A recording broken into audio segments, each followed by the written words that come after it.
Məktəbin Samir Paşayev adına 4B sinifinin 2025 Suverenlik və Konstitusiya ili dərəcəsində tədbirimizə hoş gəlmisiniz.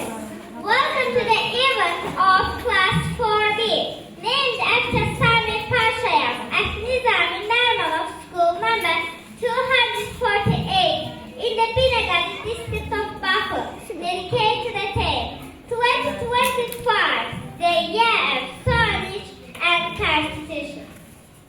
Hörmətli qonaqlar, 4B sinifi Samir Paşayevin adını daşıyır.